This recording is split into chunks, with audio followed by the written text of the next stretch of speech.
Well, first of all, thank you for your timely coverage of North Carolina's first school performance grades. As of today, North Carolina is one of 16 states to have some system of A through F grades in place for public schools. Before I share with you the information of our A through F grades, I must first give a huge shout out to all the teachers in our state who have worked so hard last year to ensure that their students grew in academic achievement. And they are my champions. They are the people who really make a difference, and growth is so important because that is one of the best measures of the impact on student learning. The grades released today show that most of our schools, 41.4%, received C's. About a fourth of our schools received B's and D's, and a small number received A's and F's. And when you consider academic growth, approximately 3/4 of our schools met or exceeded expectations for growth. So now we have our first set of grades. What does that mean for North Carolina? What does that mean for our parents? What does it mean for our students and our schools? As with any measure for schools, the letter grades provide just one quick indication of student performance and academic growth. They provide a starting point for evaluating student quality or school quality. When parents and others see their school's letter grade, I hope they will dig deeper and ask these questions. How is my child doing? Is he or she learning and growing? Did my school make expected academic growth or better? And how did similar schools perform with similar demographics? The answers to those questions are really important.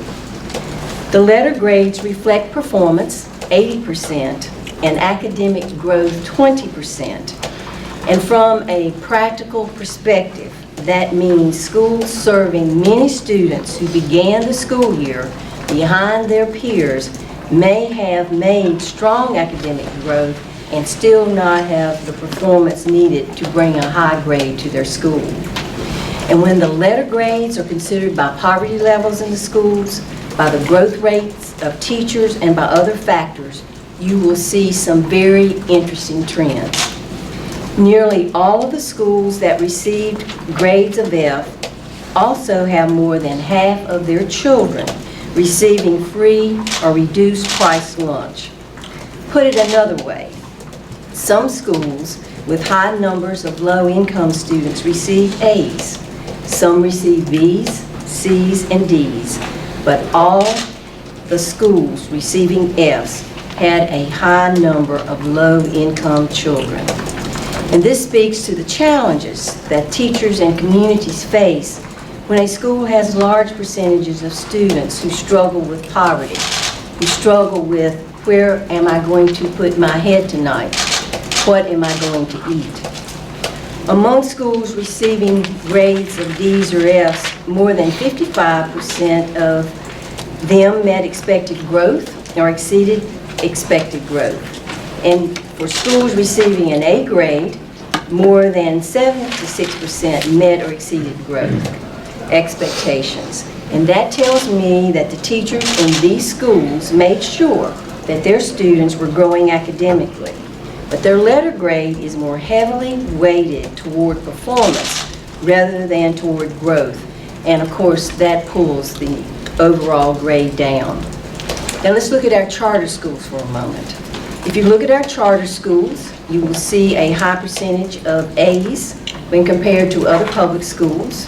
And you will also see a higher percentage of F's when compared to other schools. And I think that reflects the fact that some charters serve certain student populations with very specific needs.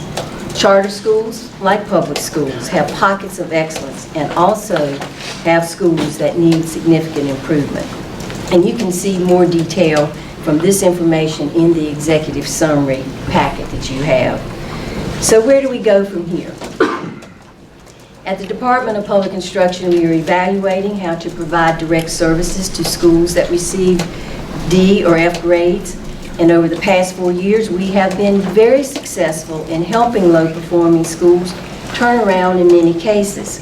But the team that has been doing this work is expected to be cut 1/2 of its current size next school year, when federal Race to the Top funds.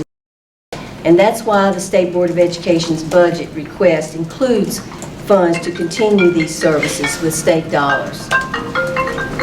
And we'll also be looking at the schools that beat the odds and earn grades of A's and B's, even with many challenges. And there are lessons to be learned from these schools, and we intend to share this information with other schools and districts. North Carolina has a 20-year history of keeping commitment to school accountability.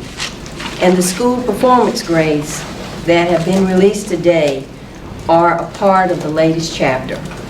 And what have we learned over the last 20 years when it comes to improving student achievement, especially schools with high levels of poverty? Number one, teacher continuity matters.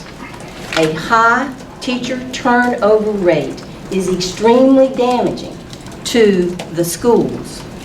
We also know that it is extremely valuable to have ongoing professional development for teachers in schools who have many challenges. Number two, students having access to quality preschool is critical in closing gaps and reducing referrals to exceptional children. Just review the article in the paper day before yesterday or yesterday about the study done by Duke University professors. Three, a different calendar to address the summer loss of reading and mathematics achievement is critical.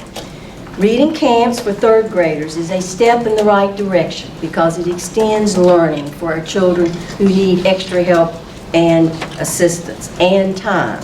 And I'm grateful to the General Assembly for funding summer camps for third graders, but it needs to be expanded to kindergarten, first, and second grades also. Four, a coherent, planned system of extra help and assistance is critical. A little help here and a little help there will not get the job done. It must be consistent, it must be coherent, and it must be planned. And five, a support system addressing the mental, physical, and emotional needs of children who live in poverty is critical also. We know from the past that children in struggling schools can be successful. They need more help, they need more support. And all of North Carolina, including our children, will suffer if we do not take to heart the 5 imperatives that I have just outlined. Now, I believe that our performance grades can be more transparent by having a better balance between growth and performance. And I've already started conversations about options to provide that balance and to provide parents and North Carolinians with the most comprehensive information available on public school performance. And I believe that the grades should reflect a grade for performance and a grade for growth. And of course, they could be averaged together if necessary. As you know, the letter grades released today are displayed on the newly revamped school report card site that provides new functionality for users. And that includes the opportunity to do a school-by-school comparison. And I want to thank our friends in SAS for helping us, for being our partner. And we know that without their help, it would have been very difficult for us to have this new North Carolina report card. And so I thank you, SAS, and I must call out Diane Delaney for her work over the past year to get the report card right for parents. When you visit the site, parents will see the performance grades, but I want parents and all of you to look at more than just performance grades. Go to the other key indicators of importance to our parents and to our school communities. And at this time, I also want to thank Dr. Tammy Howard and her staff. Would you please raise your hand if you're in here, for the work that they have done. They have handled millions and billions of pieces of data to get to the place to have a report that you can use and that North Carolina can see.